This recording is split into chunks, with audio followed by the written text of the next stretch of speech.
Are you good? Yep, I'm good. Okay, cool. But yeah, so to answer your question, I would say just all of the above. Like, it's to sharpen my debate skills a little bit, to just again, I just enjoy this. I know you enjoy this. I remember back in the MBA days, especially with the econ classes, we used to get into it. But that was Yeah. so I'm surprised you put climate change. But no, and then it's also just to figure out. I also want to like better understand what the other arguments are. So like Mhm. if I'm forced to take a position that I don't necessarily agree with, at least I have to at least I can read up, Yeah. And yeah, so that's kind of it. Yeah. Yeah. This thing is so political. I mean, I mean, for a lot of reasons, but um, one of the reasons why I wouldn't, wouldn't have ever discussed anything like this in classes, but well, I probably would have. But I mean, you know, it's kind of generational. People that are, on the young end, they've all been told one thing all the way through school, right? So they don't Mhm. really, they're not open minded to it at all. And then um, everything you hear from mainstream sources is so monolithic that it's like you don't really have to go out and try to find subject yourself to the dogmatic position. You have to go out and try to find evidence to the contrary to that. 100%. But beating you over the head with the dogmatic stuff every day or 100%. every time it comes up. So anyway, When you say monolithic, you mean like one-sided, right? Or like the same yeah, narrative.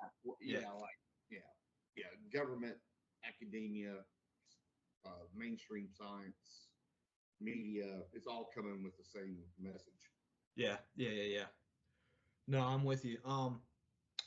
So I figured where we would start is, well, when we initially discussed this, we said really that we you agreed that the climate was changing. It was Yeah, whether or not it was really being exacerbated by humans, right? It was like, correct. yeah. So I started reading into it, and I came across this term over and over again, and um anthropogenic Mm-hmm. human generated climate change. That's like what the new term is, and basically it's just like, okay, a certain amount of climate change is just natural, and then a Mm-hmm. certain amount of climate change is being either warmed up increasingly or cooling off increasingly because of humans. So one of the first things I wanted to ask you, Chris, is, and this is kind of like, you're the first one I'm doing, so this will be a little rusty, Sure. but Yeah. so I was gonna one of the first questions I have on my notes is, what would it take to convince you that anthropogenic climate change is real?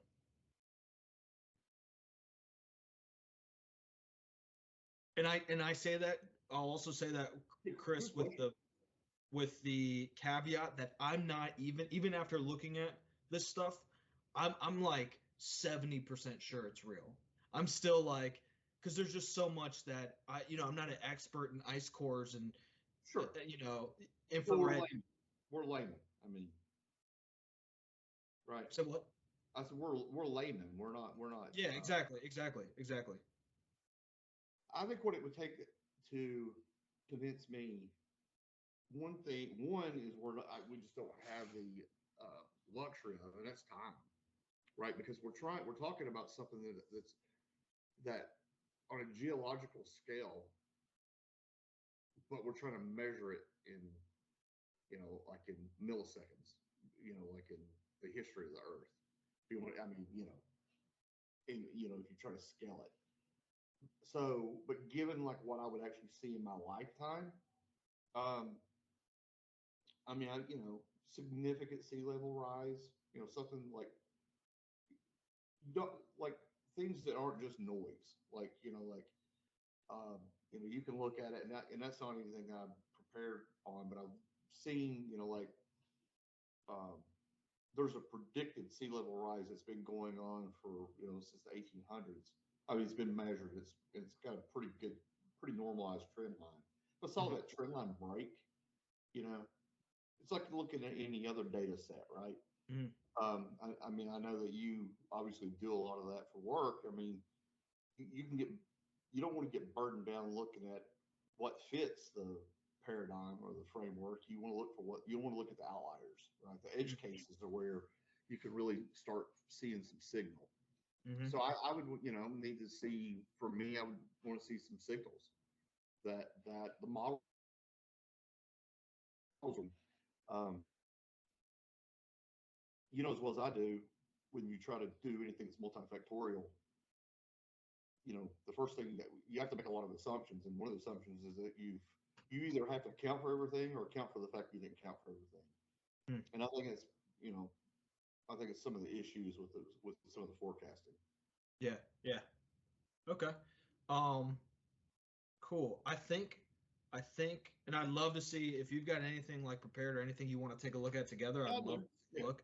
But I do think I have at least one of those outliers or edge cases, I think you called it, that we could look at that would be pretty interesting. And then the other thing that I wanted to do is, one, like the way I've always approached this is like one of the reasons I've never been fully on board with climate change, and like it being anthropogenic or whatever the word I said, human made, is because there's no like real test and control, right? It's not like we have two planets and we can say this one has carbon emissions and methane and this one doesn't. Let's see the changes, right? And so that would be the ideal case. And like, and obviously, if you're looking at evidence, anytime you have like a real randomized control study with the test and control, that's the best case scenario. But what's interesting too is like the fact that we don't have that just goes to show how important it is to some degree that we're right. You know what I mean? Mm-hmm. Like one way or the other, like we don't want to be alarmist about this if we're wrong. And we do want to take it seriously if it is right.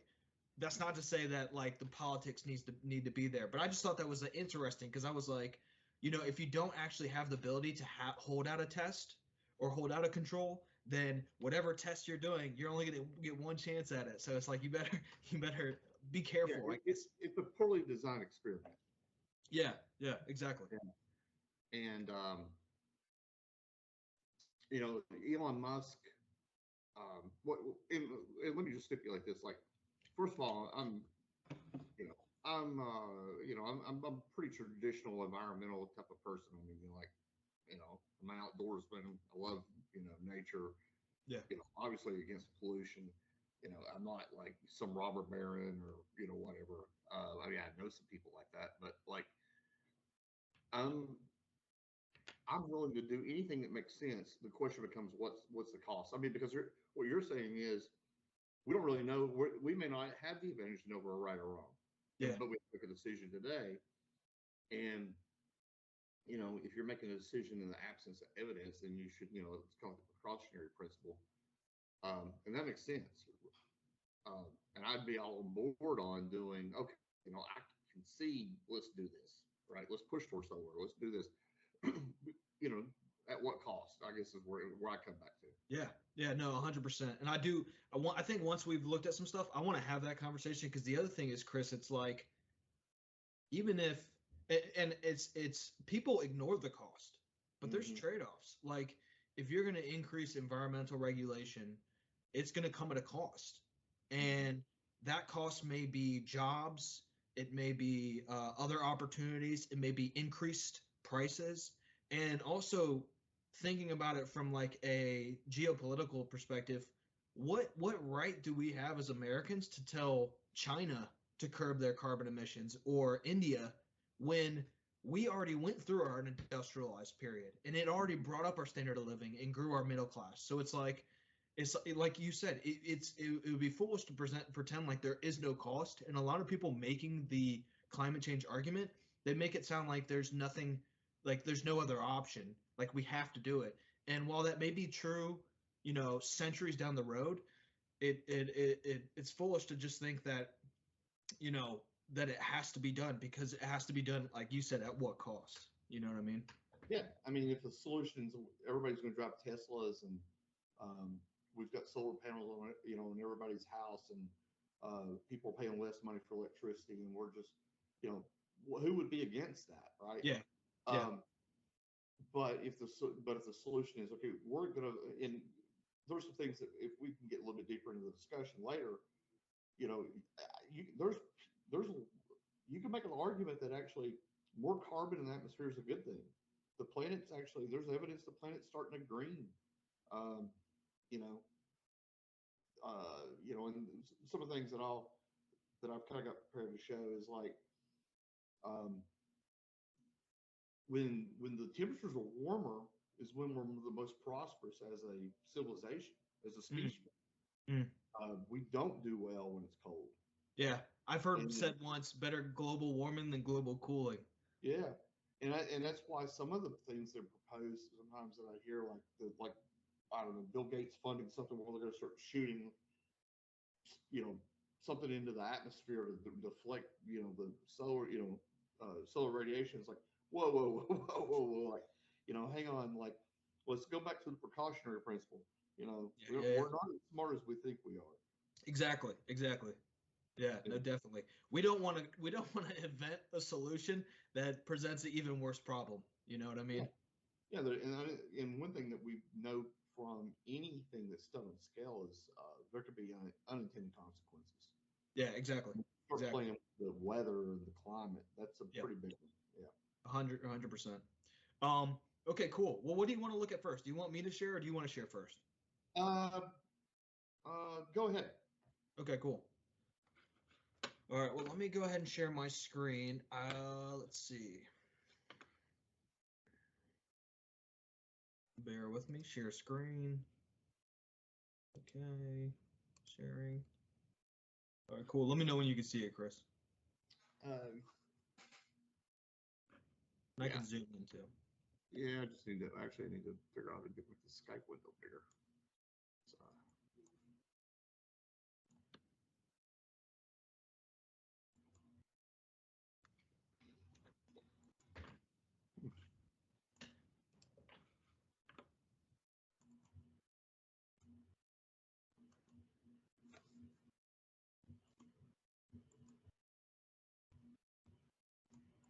Strange.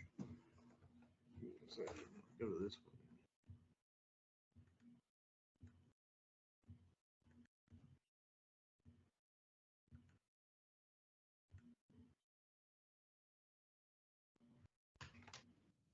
All right, go ahead. All right, cool. So, like I said, I actually really kind of enjoyed researching this because I was like, I just didn't even know what to expect. So, the first data set I want to look at was something called the Central England Temperature Data Set. It's the longest series of monthly temperature observations in existence, and it dates back to 1659. And this data set, there's really this is one of those where we don't really have an argument here. It just shows kind of on average the Earth heating up since the 1600s. But I still thought it would be cool to take a look at. So let me just this real quick. Yeah, go for it. Yeah. So and then what I want to do is just plot the thing in a Google sheet because I think it'd be more enjoyable to actually look at a graph. So let me do that real quick. That's not what I wanted. Google Sheets.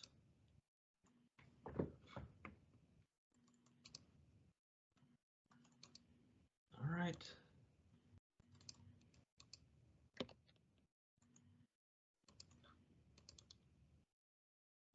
Nope. Let's try to do a different format.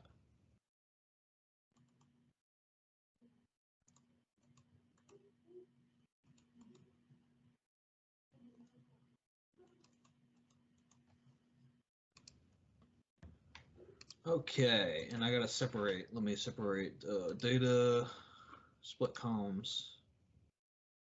Okay, cool. All right, so we have year, and then we have, I think this is the mean average temperature. So we'll just call this temp. And I just think it's cool that this data set even exists. And leave it up to people in Europe to come up with that. Oh wow, what'd you do to our photo? Yeah, I didn't mean to do it. Sorry about that. I'm trying to full screen. Gotcha.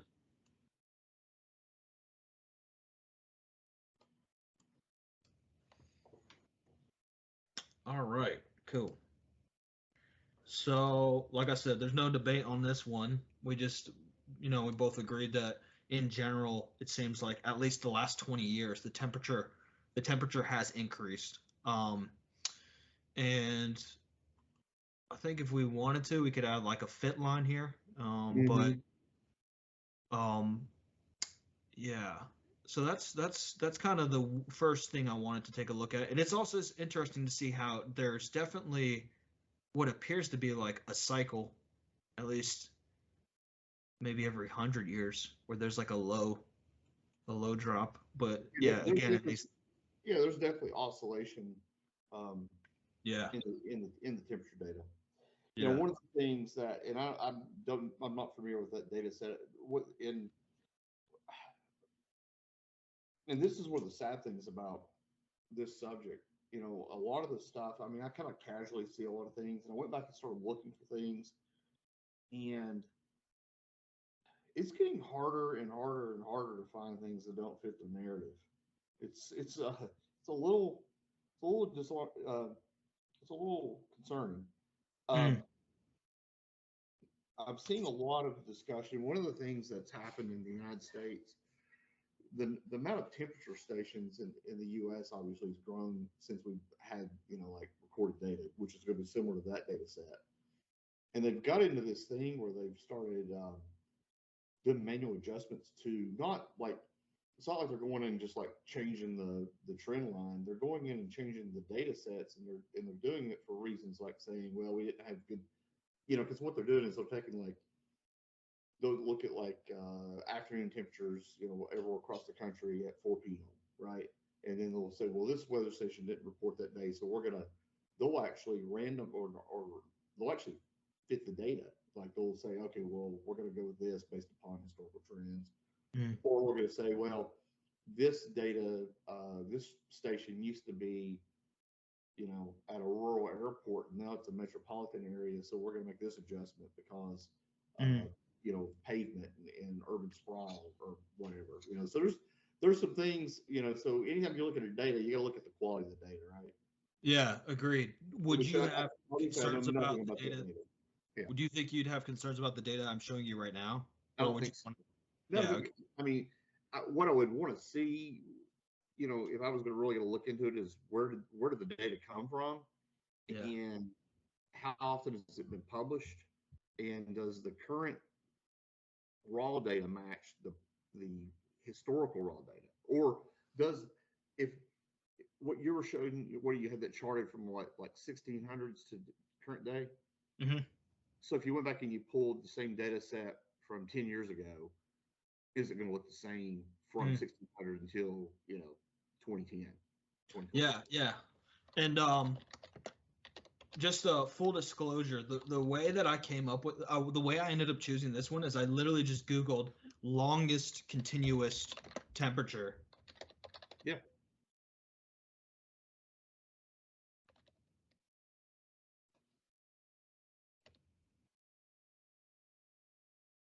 Let's see. Yeah, Hadley Center, Central England temperature. Yep. So that's where I came to it, and then I did, and then the Google page is pretty good about it. But I hear what you're saying, and I think in general, like especially once I show, because I want to show you some more stuff, especially like some of the CO2 data and the ice core data, and I definitely have some concerns about some of that stuff that you're talking about as far as fitting in data. Um, Mm-hmm. with the ice core specifically, there's some like leakage that bothers me. They mention even on the page, but at least for this data set, I feel pretty darn good because it's taking the temperature, and so you're not talking about complex devices. I mean, before they probably had a mercury thermometer at some point, and as long as the location hasn't changed, you know what I mean. That's really what it boils down to. So, um, Can you go back to your what you graphed? yeah, sure. All right. So one of the things that jumps out there to me, where's the hockey stick? Oh, it's right here at the very end. But Yeah. it doesn't look like the same hockey sticks that you'll see. I mean, go to Google right now and Google, something from NOAA or NASA, and look at what they're plotting as try to fit the line into that. Yeah. Yeah, well, and let's I think that's a great point. I want to get back to that for sure. Let's keep going now and let's look at the CO2 data because I think that is the hockey stick and I want to overlay that on this so we can kind of compare them. So, okay, the next one is the Mauna Loa Measurements. These are monthly measurements of CO2 concentrations in the Earth's atmosphere taken from Mauna Loa Observatory in Hawaii. Month measurements since 1958 uses IR, which is infrared spectroscopy. Yeah, I don't. I mean, I'm kind of familiar with. I'm familiar with that data. Yeah. That makes one of. Oh, you're familiar with the data or the approach? Well, I'm familiar with how it's gathered and. Yeah. Okay. Go ahead. Okay. Yeah. Is it legitimate? Let me ask you that. Yeah. Yeah, it's legitimate. Okay. Yeah. So let's take a look at this one. I want to add this data set to it. So. Well, let me say the source is legitimate. The technology is legitimate. I'm not going to say that I know one way or the other that I haven't really tried to vet. But even people that disagree with man-made climate change don't necessarily argue with the fact that CO2 is rising. Yeah. It's pretty widely accepted on all sides. Yeah, that's a really good point.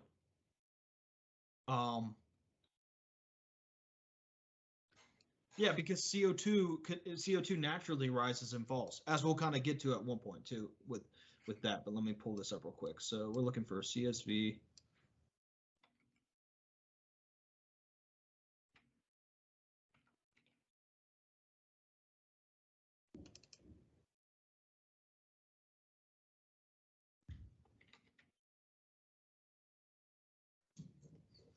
Okay, now this one, I think I have to manipulate the data a little bit because it's monthly.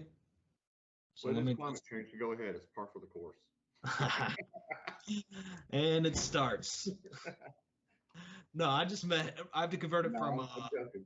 I'm joking. Okay. I won't take the seasonally adjusted fill data. I'm just gonna do this.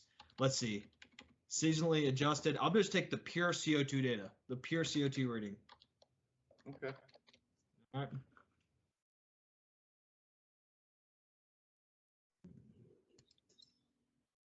That was good though, Chris. I like that. So we'll do insert.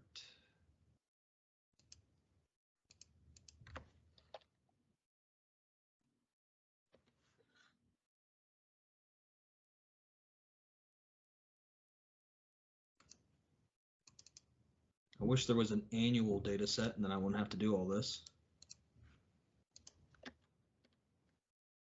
Probably is.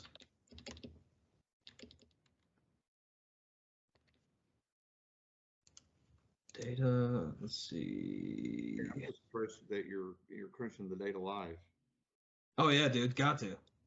If I can have some transparency, at least in what I'm doing, then at least I can feel good about what I put out. Yeah, I'll when we get to the end, I'll point you towards somebody that I think you find his work interesting. And I didn't use his work because he's, pretty highly vilified, but he's an engineer. He's a software engineer. I think for the most part, kind of retired, but he kind of goes in what you're doing and just pulls raw data and plots it, and then compares it back against the charts that are actually publicized. And it's and I think you could get deep enough into the data and actually probably go find the same sources and play with it yourself and say, okay, this guy's right, or he's full of shit or whatever. Yeah, I'd like to do that. What's the guy's name? Tony Heller, Heller. He's on YouTube, Rumble. I mean, primarily he was on YouTube, but they take down a lot of his videos, so he posted it on other things. So he's got his own website. That's another one that kind of bothers me too. Is the deplatforming of people that disagree with what you're doing, especially if it's something like climate change, where you'd have a really hard time arguing that like it's life and death. Well, they are arguing it's life and death. Yeah. But I would say hard time in that it's not a good argument, I guess. Yeah, I mean, but there's a lot of there's a lot of demagoguing of it. I mean, it's like, oh, we got to act now. You know, it's Yeah, we only have 10 years. that's the alarmist mentality. Yeah. And I like going back to your point about being, what did you call it, the caution principle? Precautionary principle. Yeah, to that point, like alarmist behavior is not good because you end up doing things that are drastic and not, cautious. Yeah.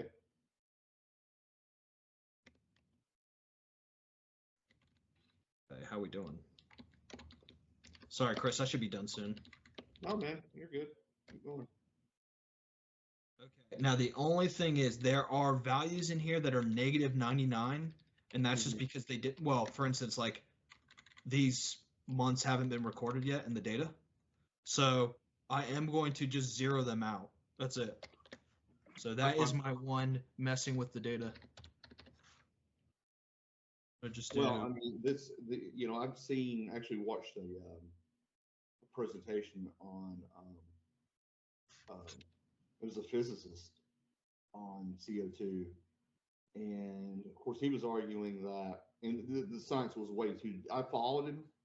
I couldn't recount it, but basically he was arguing or presenting that there's a saturation level where the CO2 level doesn't matter because the spectrum that CO2 is interfering with radiation, like you get to a saturation point, and then everything beyond that is marginal, right? Like let's say 80% of the effect came from the first 20% of the change of the increase. It's not quite that simple, but kind of where he's coming from. But what he actually did was he had the device you're talking about with him, and he took a measurement at the beginning of the presentation, and he was in an auditorium, and then he took another one, took another reading at the end, and just from everybody being in the room, the CO2 went up substantially, just from people sitting in the room breathing. Okay. Yeah. That makes sense. What argument does that make, though? And I'm not disagreeing with you. No, it wasn't. He wasn't really. That didn't really make an argument. I mean, I think he was just he may have. Yeah. Was it the major part of it? Okay, that's cool though. I like that. I was more commenting on that in that it's not that big of a deal that there was negative numbers in the data set because it changes. It's very variable, right? I mean, depending on what's going on when you're getting a reading. Okay, I got you. Yeah, just a full disclosure though, that negative that I was talking about was just a filler. It's negative 99.9 because they don't actually have a value observed for that period. Yeah, it's a seat filler. Yeah, exactly. Right. Okay, so let's say data range, add another range. Okay, so what I'm attempting to do at least is transpose this data from the CO2 onto from the Mauna Loa Observatory onto that other data that we were looking at, where the temperature data basically. So see if the hockey curve does line up. All right, so we've got set up series, add series, CO2. Okay, now we need to customize. I need to figure out how to make the series have a different, there we go, left axis, right axis. Okay, let's see, did that work? All right, not quite. Okay, set up, customize.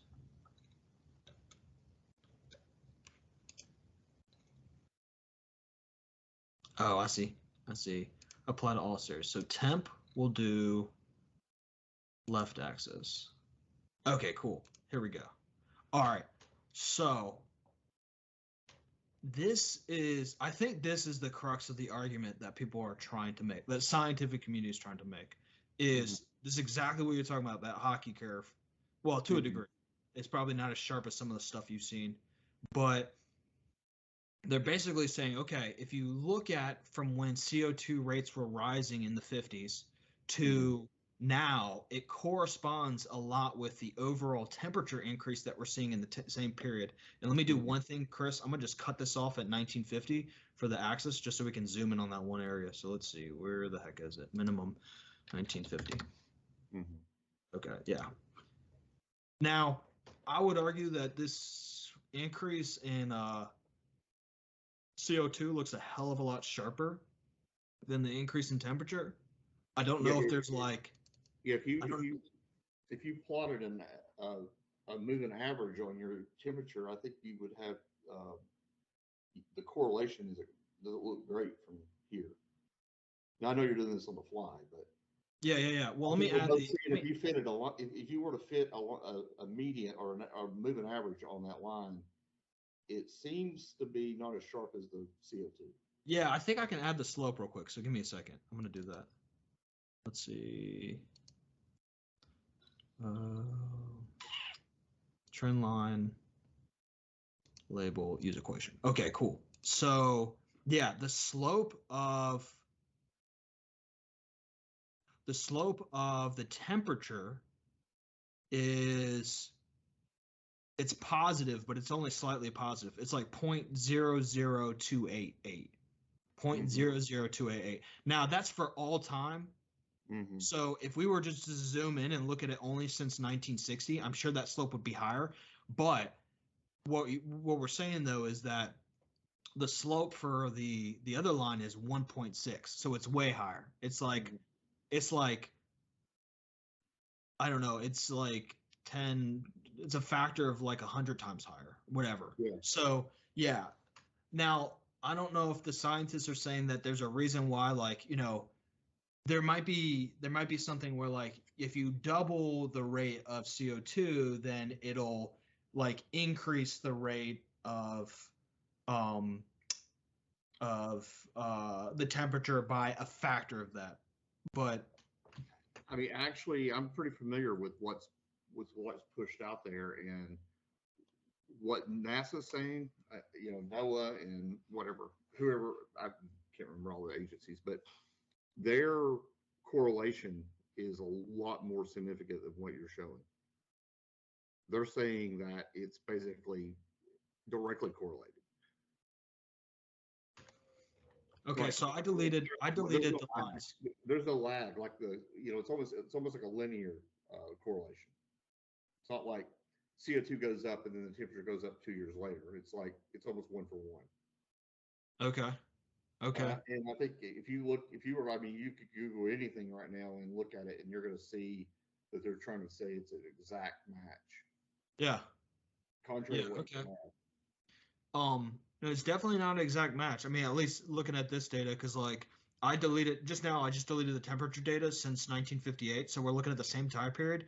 Again, slope is still positive, but it's 0.02 compared to basically 2. So, yeah. But that would be something to look into. So let me just make a note of that. Let me distill what you were saying, Chris, because I do want to follow up and look into that. So you're saying that NASA / other outlets are saying that temp rise and CO2 emissions rise at 1-to-1 rate approximately. From just looking at it, just eyeballing it. Okay. I mean, I just pulled up. I'm trying to find something that's actually, credited to them and not like something somebody else has done. Actually, I wonder if we just went to what's the climate change data.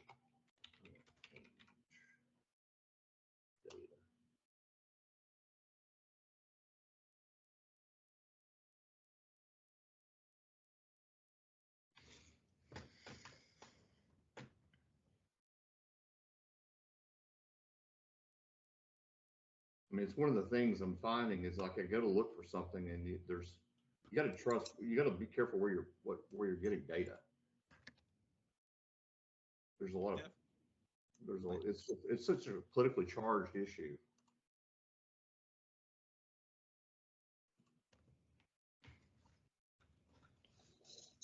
Yeah, I mean, here let me just take a snippet of this and maybe pop it in the chat or something. Okay. You can send me a link too. I can pull up a link on the site. I mean, on the screen. Let's see if you can just see that. Okay. Oh yeah. Okay, let me pull this up. So this is what we're looking at. So, okay, temperature anomaly in degrees Celsius. NASA Goddard Institute for Space Studies. So what are we looking at, Chris? Help me out. I'd have to read into it. I was just looking for I was looking through images. So. Oh, you're just trying to show how they all report the same thing? Well, I was trusting my Google search a little bit more. I should have. If it did not, I don't think it actually has CO2 in it, or does it? But this does speak to the fact that they do all show the same message, and part of that, I would say that could be a good thing. That could be like, okay, they're all seeing the same results, or it could be like groupthink. Like for me, it would definitely raise some flags of wanting to look into it further. Yeah, let's see. I've put that website in the link. Click on it and go to facts, evidence. Okay, and give me on the header. Give me 1 second. Okay. So you said go to the chat. Yeah, there's a link. And then on the ribbon, once you go to the website, there's an evidence on the submenu, and then go into or go to facts then go to the evidence in the submenu. And the menu in the header. Is this the right place? Yeah. Okay. Hold on. Yeah. See that? That's their here's before the present. What are they plotting? They're plotting carbon dioxide on the right. See, that's a giant change there, but where are they plotting with temperature? How does this affect? Yeah, so no, yeah, this is just looking at carbon dioxide levels, but I think this is consistent with what I've seen. Now, so the question, okay, so yes. I'm trying to find it plotted against carbon plotted against temperature. Okay. I think that would be all over this. I don't know why it's not.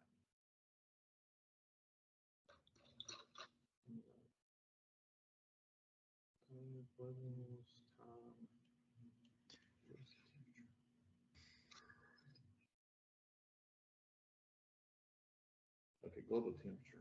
Here we go.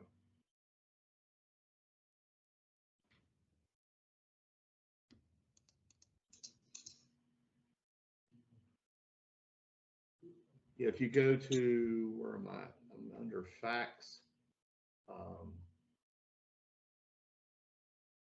Facts. Vital signs, and then you can click on carbon dioxide, and then you click on global temperature, sea ice. And I mean, I agree with the data the way you have plotted it. I'm just saying I don't think that your data supports their narrative. In what way? Well, I don't see the correlation there that that the consensus says is there, and not in the way you plotted the data just now. Now I know you're doing. Wait. When you say correlation, which exactly? What are you exactly referring to? Your England temperature data versus the measured CO2 since 1950 don't show a very strong correlation. Oh, okay. I see what you're saying. Yeah. Where are they showing a strong correlation? Well, I'm having a hard time finding the actual chart on NASA's website. That's okay. I see. Okay. So would you say, Chris, you're what like let me go back to this page real quick. So do you have less skepticism, or do you have more skepticism about CO2 causing warming, or do you have more skepticism about actual CO2 rates going up? No, I believe CO2 is going up. I'm not questioning that.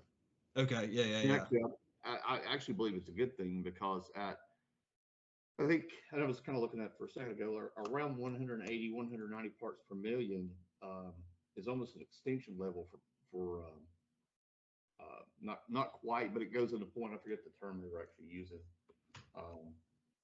It's like a starvation level for plants. You start getting more desert, more desertification. It's just not good for the planet.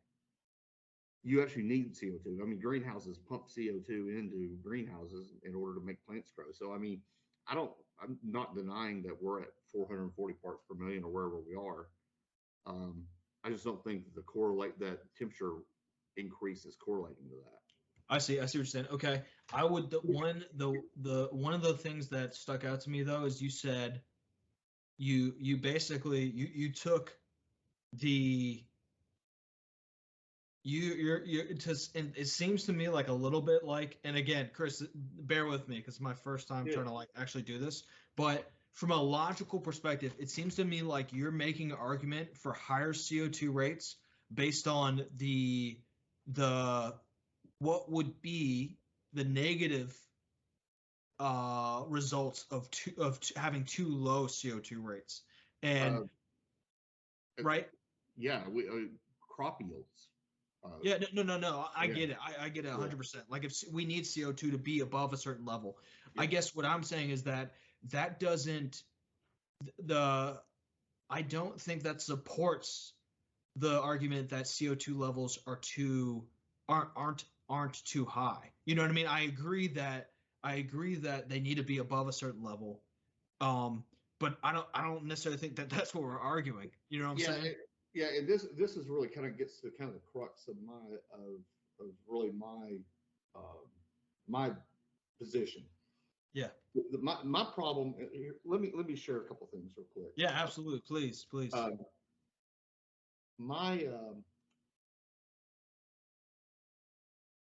to figure out Skype here. Okay, I think I got it. Let's see. Let me go here.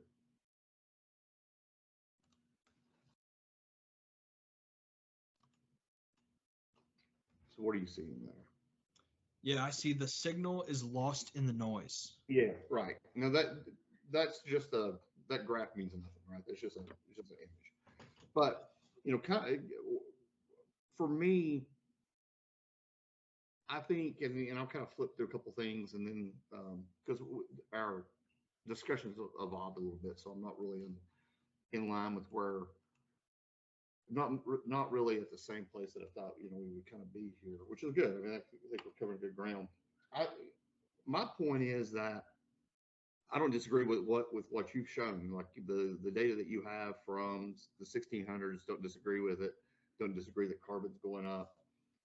The point I'm making is that of course the temperature's going up, right? If you look at things, we talk about outliers, right? If we look at a data set and we're trying to really pick up the signal instead of the noise, then so we can go back 12,000 years ago, and we were in an ice age, and then since that point, obviously temperature has been rising. If that's our last major, that's a milestone, right? And then even from that point on, there's been other milestones that didn't used to be debated, but now they are, and I'll show that. So the temperature trend that you have from the 1600s moving out, for the most part, like you said, kind of has a pretty, reasonable trend line. And if there is a little bit of turn up, it looks like it's right there at the end, but it's depends on whether you pick your starting point on your x-axis, right? If you changed that data set, you changed it to 1950 to match the CO2, but if you went and changed it to 2000 and just plotted the last 20 years, you may get a lot stronger slope line, right? Yeah, totally. Right. But I didn't do that, just for the record. I'm watching what you're doing. I'm not saying that's what you're doing. I'm saying that you can. Yeah. I'm saying let's look at a bigger data set, right? But we don't have temperature gauges for that, right? But what we do is we have geological evidence. Yep. We have other sciences where you get in and we get outside of looking at the discussion merely inside of climate science, which, I'm 49 years old. climate science is something that's really came around in the last 20 years. It's not something when I was first in college in the 90s. I mean, at the time we were talking about the ozone, the hole in ozone layer. That was the big thing then. Yeah. We weren't even really arguing about this and or even discussing it. And then I can go back to when I was in, when I was just a kid and I was in, primary school, middle school, first starting out science in the late 70s, and they were worried about, they were saying we were moving into a new ice age, was the argument. We were going to run out of oil, and there's a whole other, this thing with the warming is really kind of in the last 20 years that we've really been hardcore, discussing that. It really goes back to Michael Mann in the, I can't remember when he went in front of Congress, and but it's fairly recent in the 20th and 21st century. It's at the tail end of it. This has really become a discussion. So what I have on the screen, I'm just showing, I mean, obviously we had ice caps at the end of before the Younger Dryas.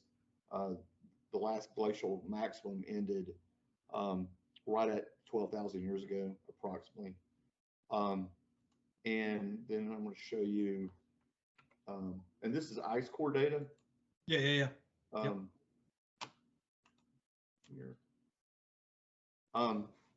And I just pulled this right out of, I think this is Antarctic ice core data. Yeah. And I can't debate the science on how they're, making those, coming up with the temperatures, but I'm just going to say, I don't know that anybody's arguing that the ice core data doesn't work, because I've seen it used to support climate change as well. And now that blue line that comes across there, I threw that on there just as a, and I didn't go back. I don't have the data, right? So that's just eyeballing it roughly, but we can see over 800,000 years, there's a pattern of oscillation there, and it's kind of hovering around the, around the trend line. And, if it's, and yeah, it's definitely going up, right? It's been going up since the ice caps melted. Then it went up, and then we had, and one of the next things I'll show you, then we had two significant things in the last 2,000 years.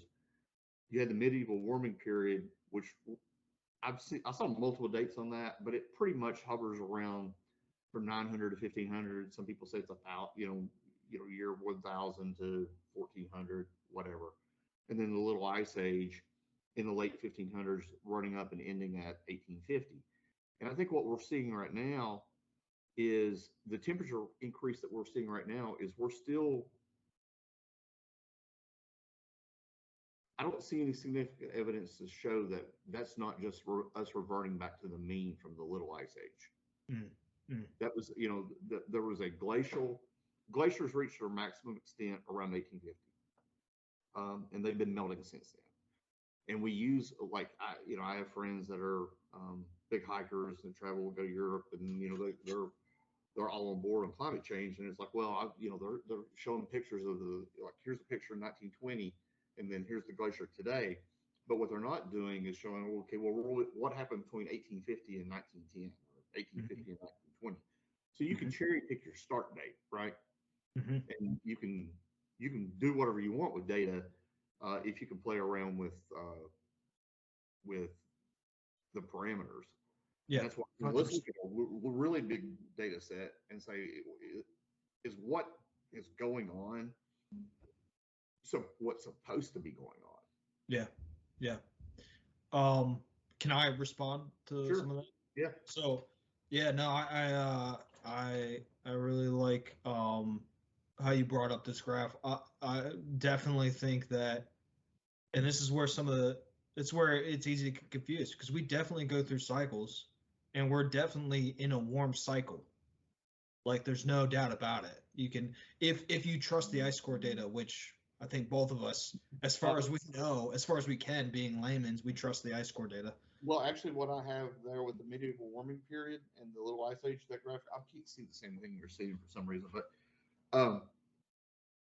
actually is ice core data from Greenland. And I actually think we're actually not in a warm period. we're coming out of a cold period, but that line could turn right back down. If you go back to like 5,000 years ago, this is years before present on the x-axis. So at 2,000 years ago, that slope going back up to 5, you had like the Roman times, you had, the Greeks, Egyptians, and then, it descended down, and then things rose back, and came back down. And this is one of the points I was going to make about maybe CO2 and temperature change is not necessarily negative, because coming back down, you had the dark ages. If you go back and you look at look at other sources to see what's been going on in the world, the dark ages, weren't good, right? It's horrible. You have plagues, you have starvation, you have really, the species stops really moving forward. And then we went into the mid-global warming period, and you had a lot of positive things happen, right? You get a longer growing season, you get an abundance of food, you can have more people that aren't they're not subsistence farming, right? So they're not spending all of their energy and their whole day towards just surviving. And then that allows things like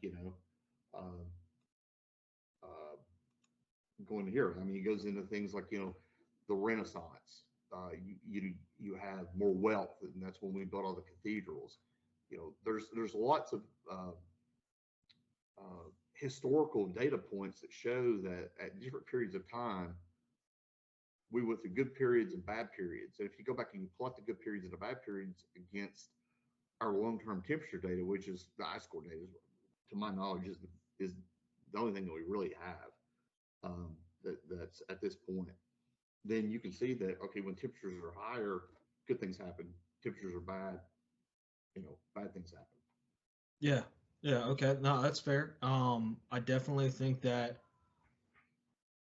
within a band, warmer temperatures are better than cooler temperatures.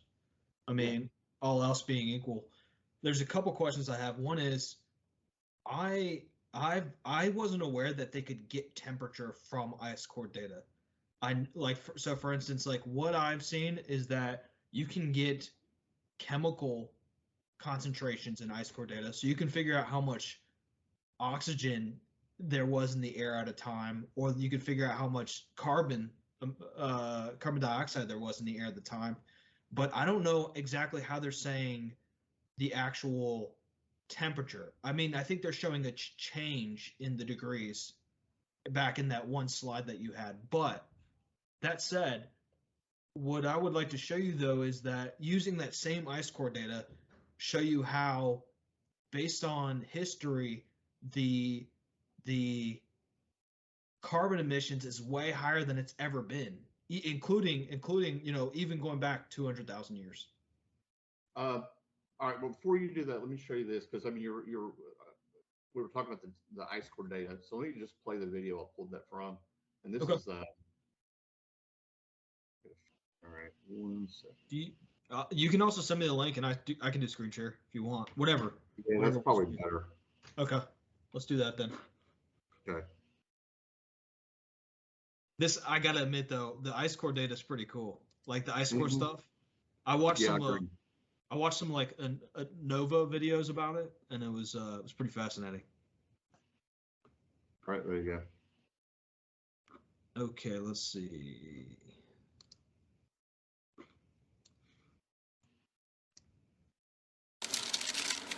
This ice is from the Viking Age, around the year 1000, also called the medieval warm period. We believe that in Greenland, the medieval warm period was about 1.5 degrees warmer on average than today.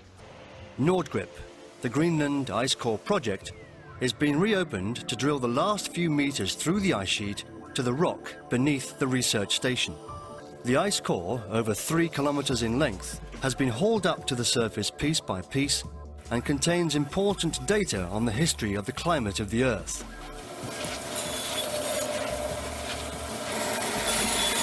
It bears the fingerprints of climatic conditions over more than 120,000 years. When we remove or drill the ice core, we leave a hole. Sorry. And we insert a thermometer in the hole. We are able to map out the temperature through the 3-kilometer ice sheet. Now that temperature if we do it precisely enough, a thousandth of a degree accuracy, then the ice has not forgotten how cold or warm it was on the surface at the time the snow fell. So, using those temperatures, we have been able to reconstruct the temperatures of the last 10,000 years. Here we have our picture of the temperature reconstructions that we have from Greenland in a graphical form. And if we go back along this axis, it's going back in time. This is the last 8,000 years we have plotted here. On this axis we have the temperatures at the site in Greenland, and we can see that if we go back from now about 4,000 years ago, we would have temperatures up here for about 4,000 years that were 2.5 degrees warmer on average than today. Now, as we approach our time, we can see that in the period between 4,000 years ago and back to the period 2,000 years ago, which is actually the Roman age, the temperatures have been decreasing in Greenland by 2.5 degrees. Then the temperatures increased gradually up to a maximum point around the medieval warm period, we call it 1,000 years ago. And then temperatures declined and goes down to a minimum around 1650 AD, comes back up a little in the 18th century, and then around 1875 we have the lowest point in the last 8,000 years, right here, and that matches exactly the time when meteorological observations started.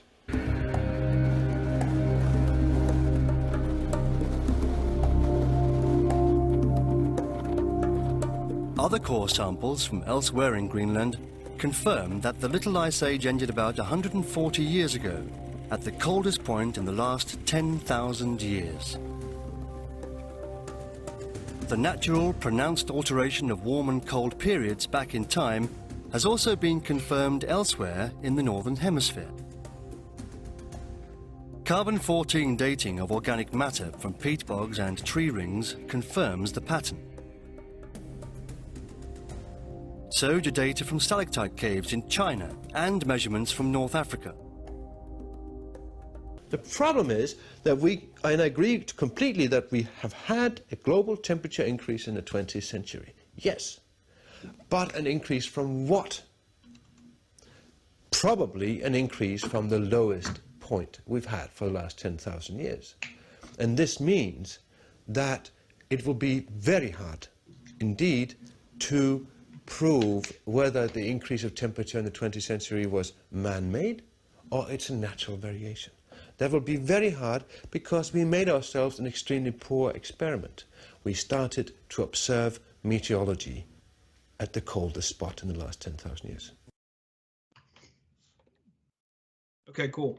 All right, let me think real quick. So one, Hey Ray, I can't hear you. Oh, okay. Depends on your start point, and we may be coming out of a little ice age, and I guess that's really my bigger point is if we are coming out of a little ice age, which the geological data says that, the actual recorded temperature data you had from England shows that, then obviously I don't think anybody's making the argument that humans had anything to do with the ice age happening, right? So. And I don't think anybody's making an argument that the humans did anything to cause the ice age, the little ice age, to end. So, I feel like in order to try to make the point for whatever reason they're trying to make it, they're just trying to take the tail end of the data, or they're using the tail end of the data to argue a point about how we should change our behavior. But that data just fits into. You could almost make an argument that's what the data should look like. Well, okay. Can I share some ice core data that's looking instead of looking at temperature or oxygen, looking at CO2? Yeah, but I mean, not denying that the CO2 is increasing. So what's that going to show us?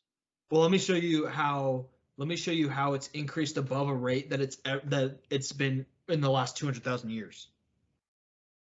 Okay. Let me going back to outliers or edge cases. Let's just look at that data really quick. So going back in here, let's see.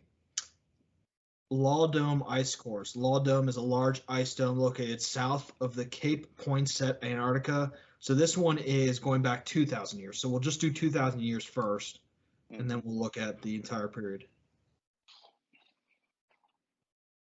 Actually, let's just do the longest data we have. So Vostok Ice Cores. In January 1998, a collaborative ice drilling project between Russia, U.S., and France drilled in East Antarctica, yielded the deepest ice record ever recorded, reaching a depth of 3,623 meters. So let's take a look at this then, because this is going way, way back. Okay, data.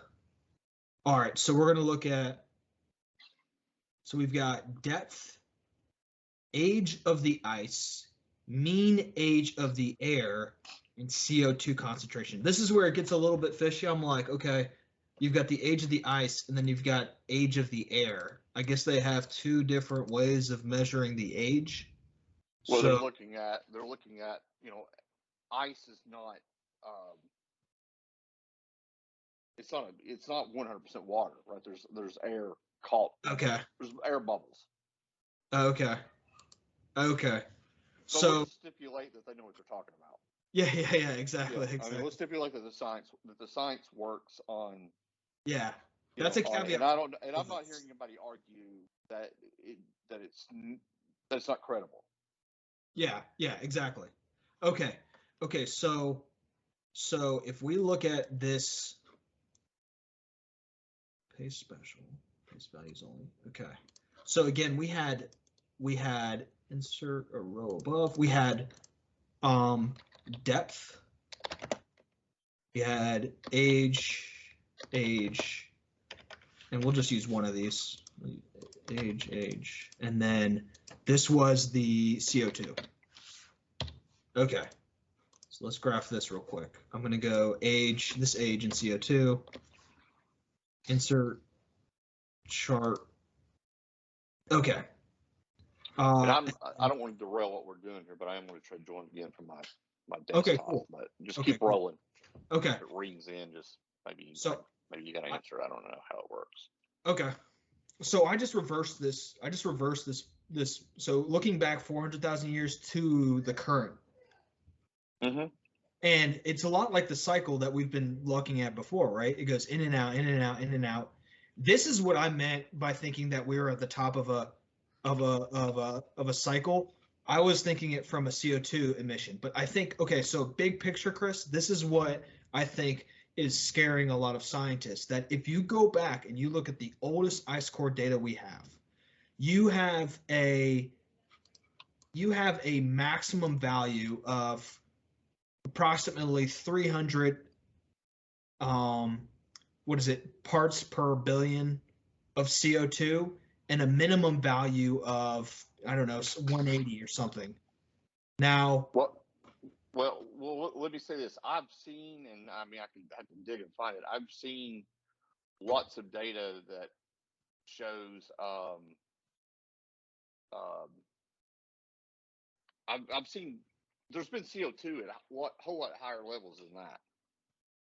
Now, I don't know where they're getting that data. I mean, I've seen it argued. I don't know if they're pulling it from some other mechanism other than ice core data, but I've actually seen it like that. It's been at like 2,000 parts per million.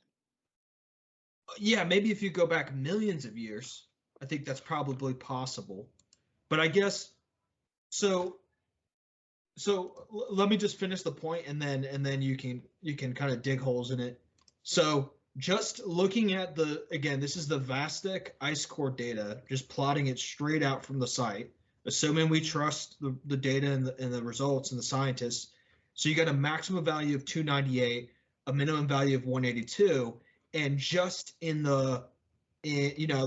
past year it's at a range of 416. So I think that's what is unnerving people, because it's outside of the norm for what we've seen over the last 400,000 years. But the species, I mean, it's outside of what we can see in the ice core data, right? But yes. And I wasn't prepared to talk about the CO2 specifically, but the species our species is older. Well, our species plus our predecessors. Most people, well, we're actually seeing that Homo sapiens are going back to 300,000 and 400,000 years. So, I don't know if you're going to go back and you're going to go back to, the predecessors coming out of Africa. That certainly does go back millions of years, and it does support that there was, we did evolve as a species. So we were in an environment. I mean, I think you could argue that was prosperous because we improved. And I know that's kind of it's not a very strong argument, but that's not really wasn't prepared to speak to the Gotcha. CO2 itself. Gotcha. No, I'm with you. Well, and I was going to say, there's something about the ice core data when we're projecting out 400,000 years. I have some skepticism on the accuracy of this. As I was reading through, I even came across something that said, okay, a difficulty in ice core dating is that gases can diffuse through firn, which is like light packed snow. So ice at a given depth may be substantially older than the gases trapped in it. So I just thought, okay, well, if ice can diffuse, how can we be super confident that it's 300 parts per billion or whatever? But that said, I can only go based on the data that's provided. I did want to show one thing though, and that is, so there was, are you good on time, Chris? Yeah. Okay. There was, so there's this Vostok ice core data, but there's also a Law Dome ice core data. It's earlier from 1998, but I thought this was just kind of fascinating. So it only goes back 2,000 years, but when I mapped this onto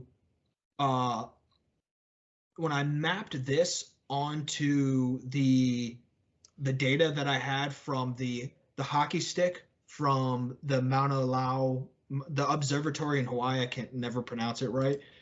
It matched up like perfectly, almost too perfectly, but I want to just share this with you real quick because I thought this was really fascinating. So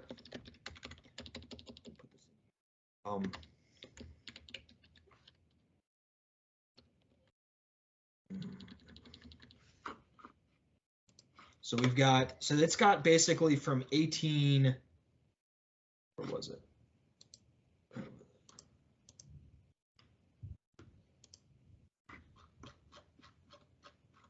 Yeah. No, that's not it. Okay. It goes back to 1832. Mm-hmm. So 1832. So let me find that in my data set real quick.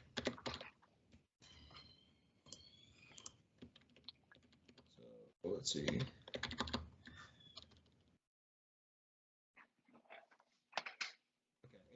1832.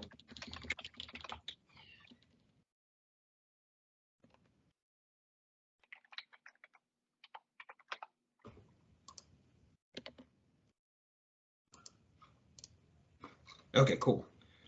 Data, split text columns. Okay, cool. What doesn't work?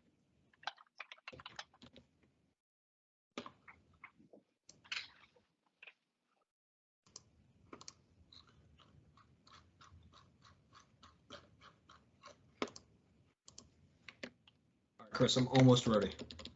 No, you're good. I'm looking at other stuff while you're doing that, so it's all good.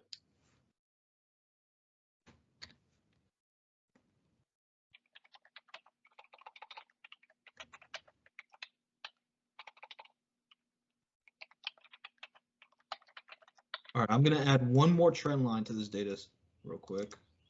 I'm going to go back to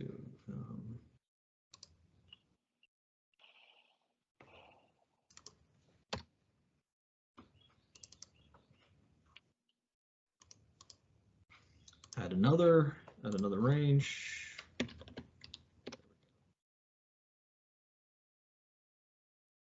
Okay. Series, add series, CO2 law. Okay. Okay. Customize series, CO2 law, right axis. Okay, this is what I wanted to show you because I just thought this was nuts. So I'm going to go to 1800. What's it cut off? This is why I have increased confidence in the. I'd like to remove this trend line because it's a little bit confusing. This is why I have a decent amount of confidence in the ice core data. So, Chris, this red line is from the observatory, and they're measuring CO2 in the air. This yellow line is from the ice core data measuring CO2, and they actually, if you match them up, they overlay certain years. They actually line up super, super well. They're basically the same line. So all that to say, I just thought that was interesting when I was going through. I had some skepticism on the ice core data, but the fact that the ice core data, at least from the Law Dome in Antarctica over the last 2,000 years, matches and lines up with where it overlaps for periods, the Hawaii Observatory data made me feel more confident. And I just thought that was neat. I wanted to share that with you. Yeah, no, and like I said, I mean, I don't disagree with the ice core data. I don't believe that. I mean, we're all kind of just stipulating it's a given that we're gonna. It's the best proxy that we have right now to try to argue it. I do think that I feel like we're still kind of. We're not really disagreeing. I think we're just looking at. I think we're looking at too narrow of a time frame, and then trying to make broad assumptions about what's going on. So but are you saying that even going back 400,000 years is still too narrow? Well, no. What I'm saying is that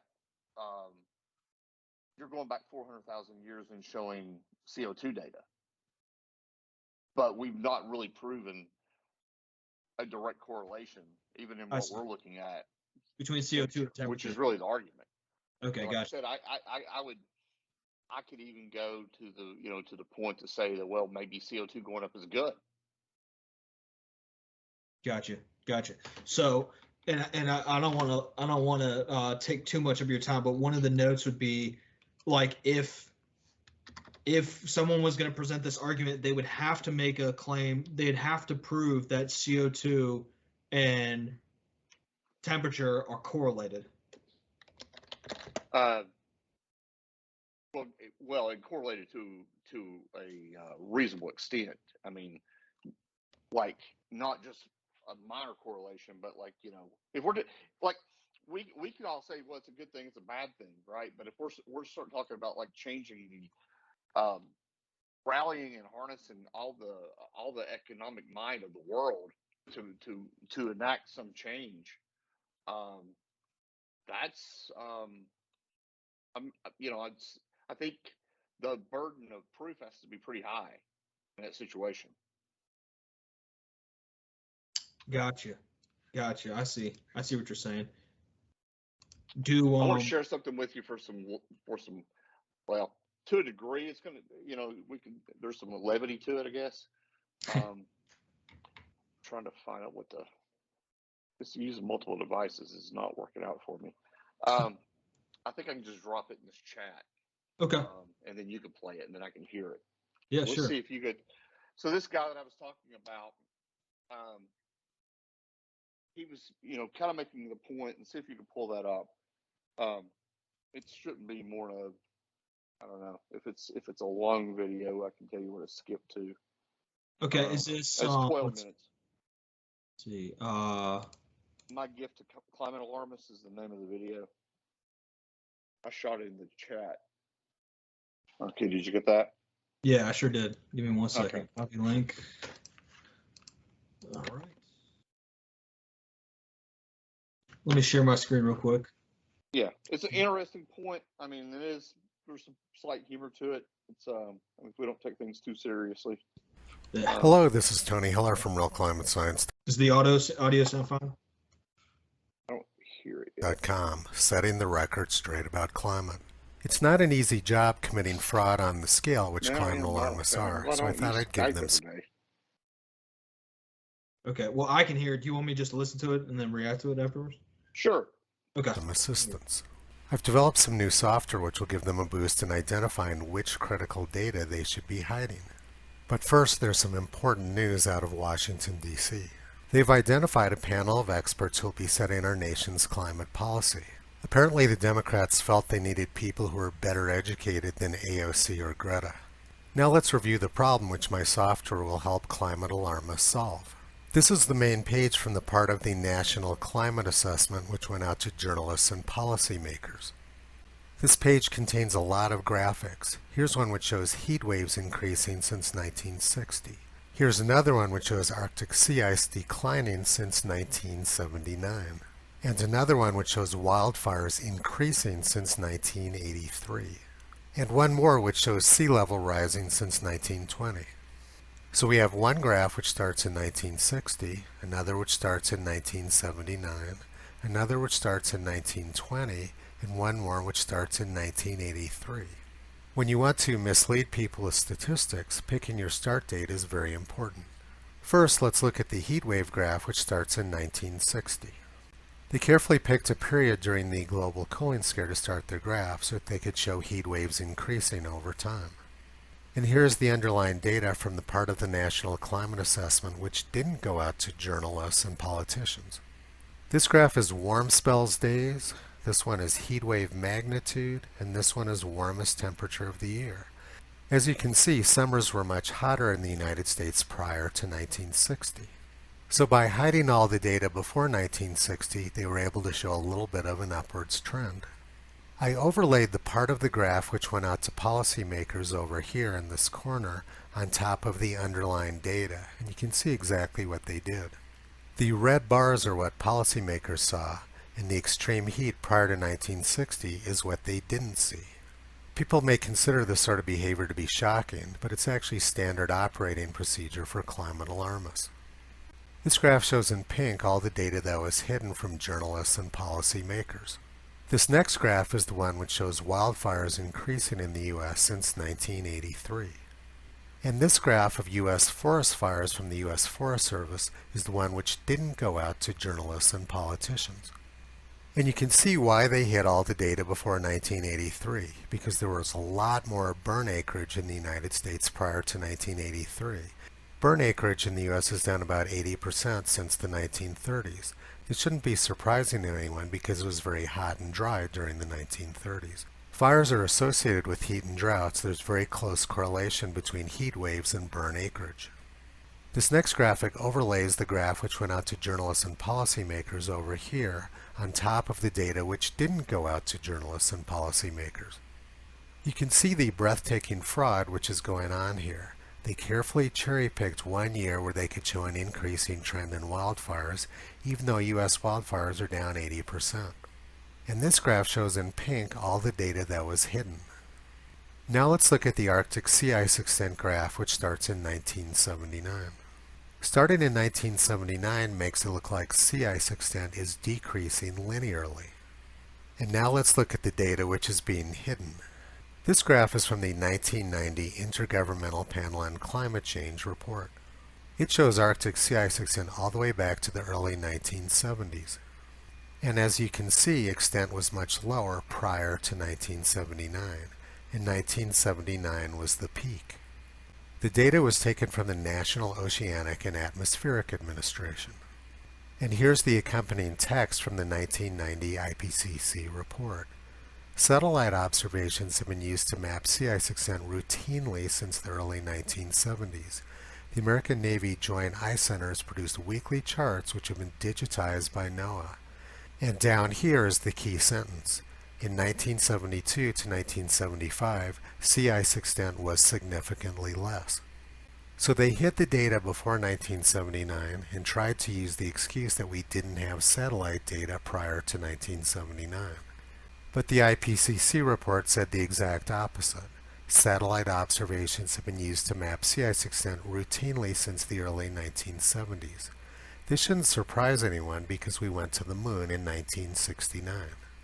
We actually have satellite data from earlier than that. This is from the February 1965 issue of National Geographic.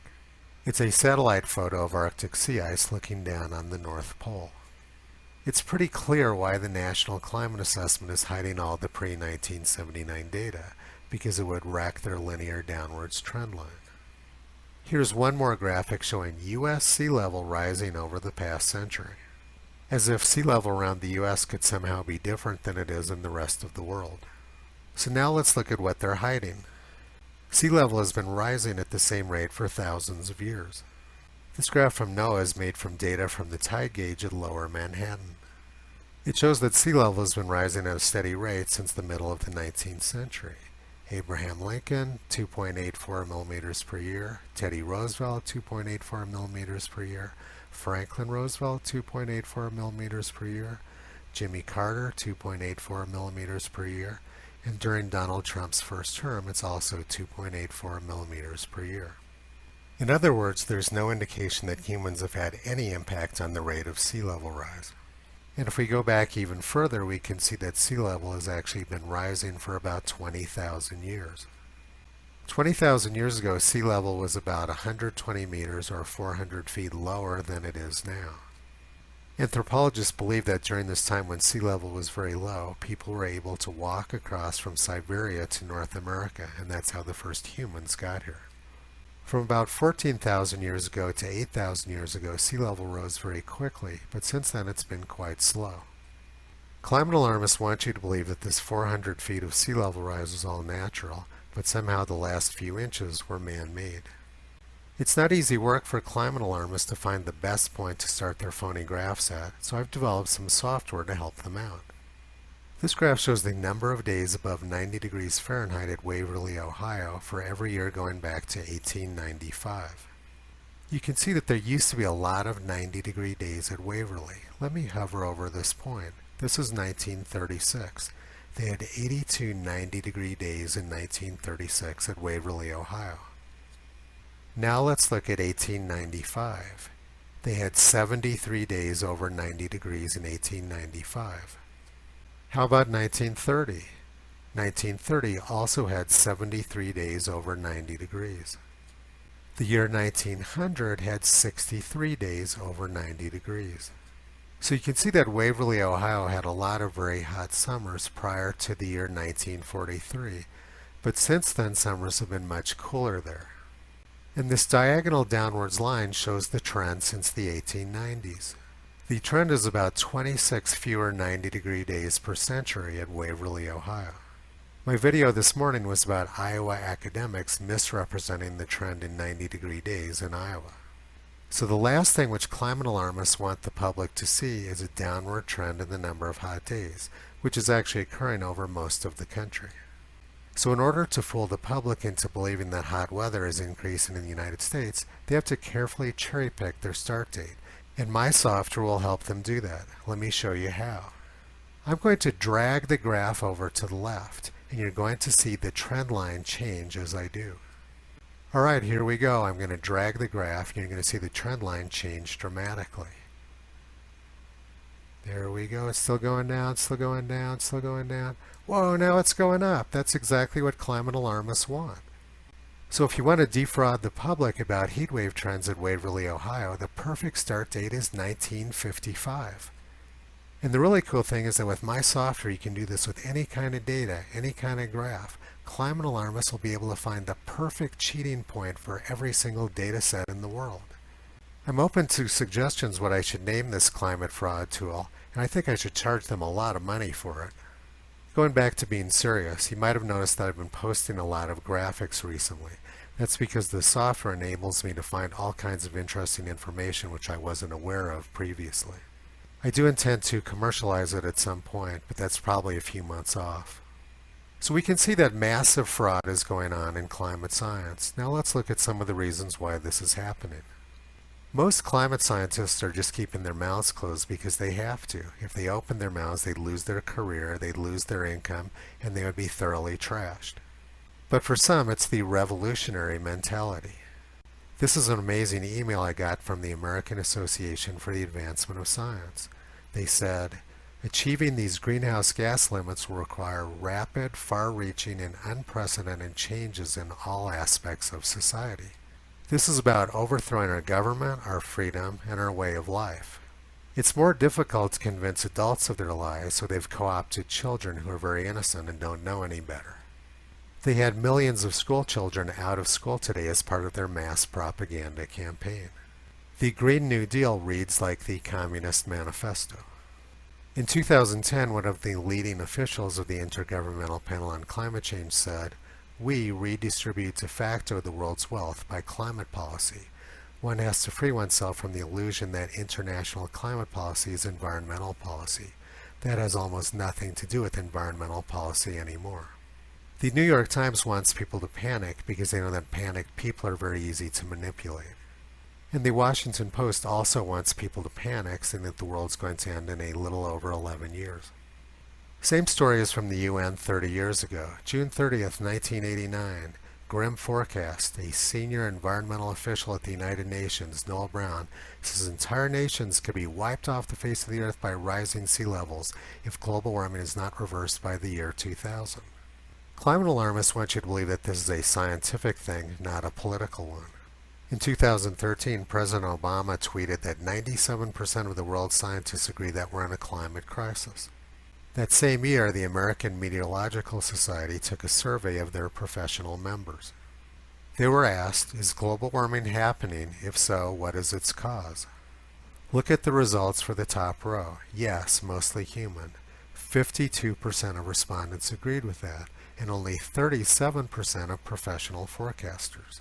So just over one-half of all professional members of the American Meteorological Society agreed that global warming was mostly man-made, and just over one-third of professional forecasters.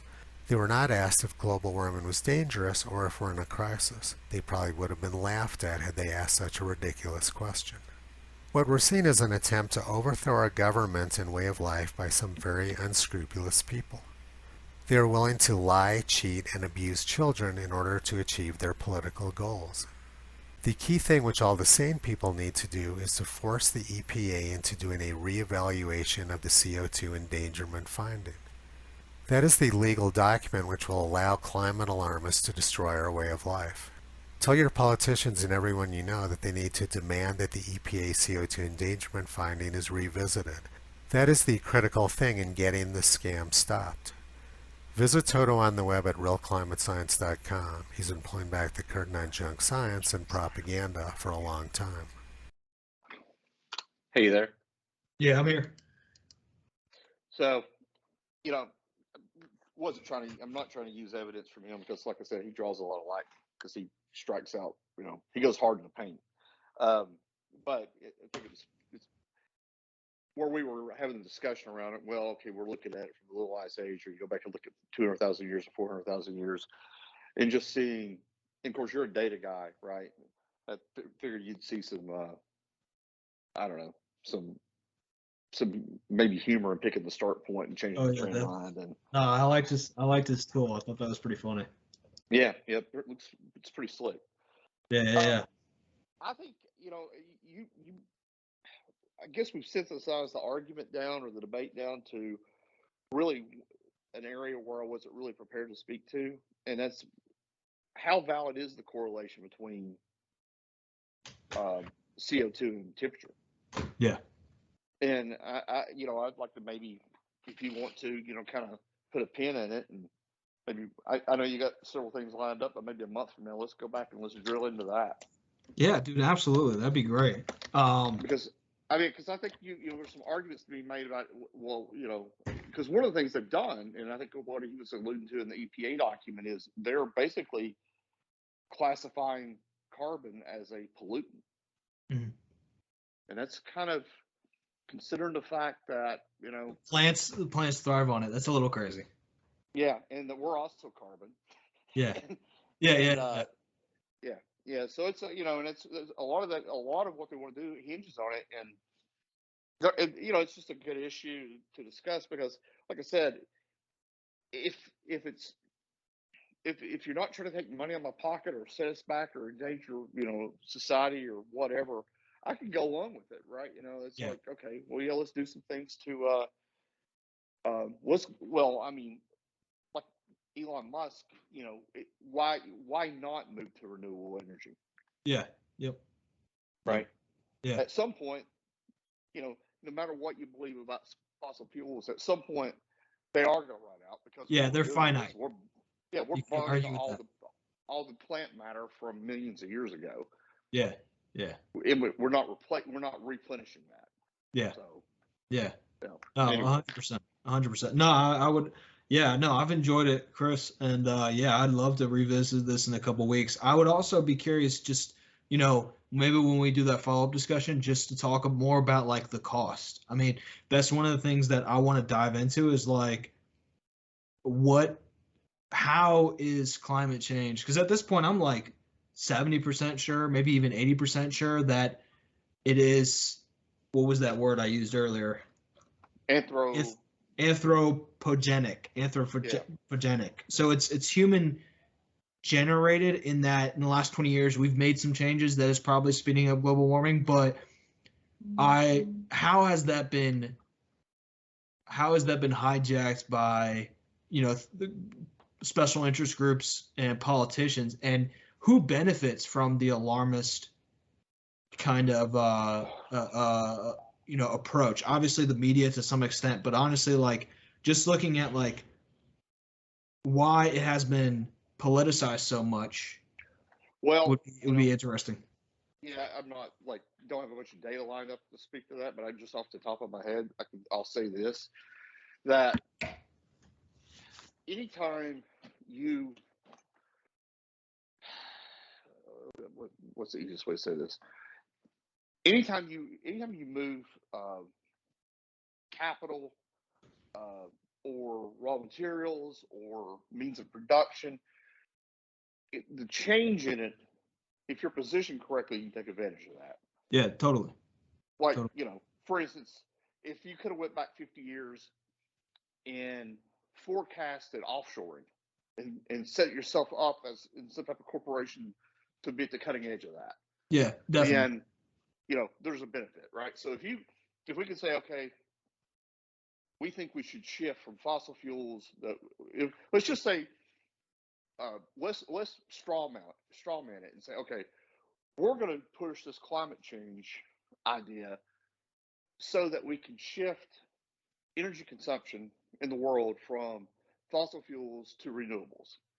But we're gonna go ahead and get a running start on this and get our company set up or whatever, and then we're gonna harness everything that we can to try to drive the public discussion our direction. So you could, I can strawman the thing and say, yeah, somebody could come up with a way to benefit from it. I don't necessarily think that's. I'm sure there's some of that. I think, but more so, I think that, and I think maybe I don't know if you picked up on this in academia or not, but there's a feedback loop in the peer-reviewed world, and if all the funding is coming from the federal government through NASA into climate change, you're not going to get funded if you're going to try to set up a study to debate whether it's happening or not. It's all the money's on one side. Yeah. And if you're a researcher in a university, you're a research professor, you're judged on your grant money going out and getting that. Universities charge it. They take a cut off the top for administrative costs. You create a bunch of PhD students that are just basically indentured servants for 2 or 3 years that are doing all the research for you while you're basically running there's on one side of it. I mean, the people doing the research are the ones, because we're spending hundreds of millions, if not getting into the billions of dollars on this every year. So everybody has bias. Everybody has their own motives. Everybody, the government is just a collection of people, and people have needs. And so, but that's not the only thing behind it. But I think a lot of it fits the narrative. It's like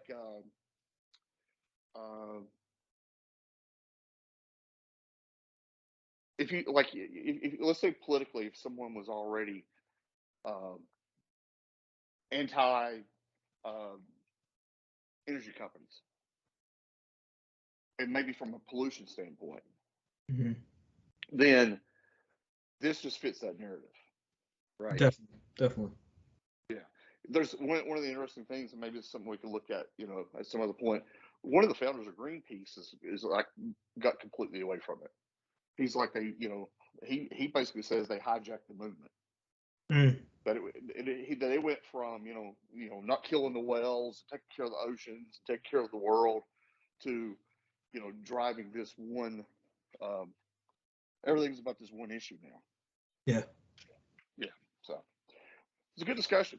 Yeah, dude, I appreciate it. Like I said, thank you for reaching out and being the first volunteer. And yeah, no, man, if you maybe we can revisit this in a couple of weeks, and if there's anything else, any other topics that I think you had mentioned one other topic in the email. I'm trying to recall.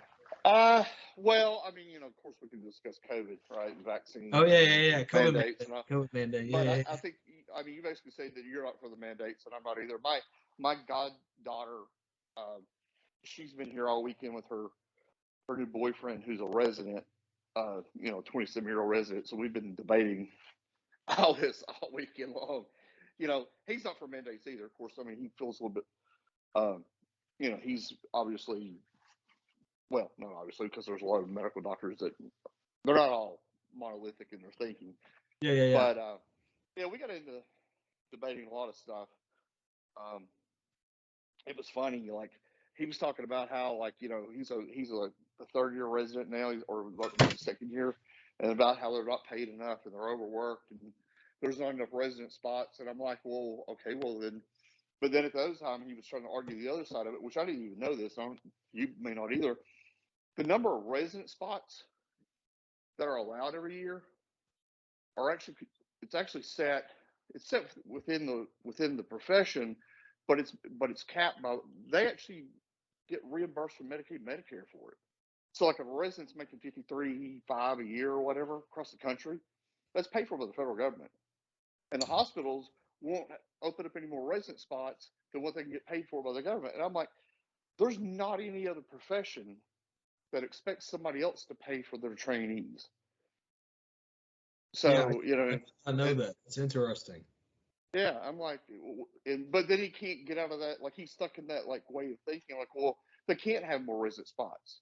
Well, why not? Well, because they can't get them paid for. Well, but they could pay for them themselves. It's like everybody else does. If they're going to train somebody for something, Yeah, maybe they should be for profit, fully for profit. Well, exactly. And what they do is it all falls under this underserved community idea that, like, these resident spots are in places, and the reason the government's paying for it is because it's underserved communities. I said, okay, well, why are you a doctor? And he's like, well, because after this I can make it makes good money.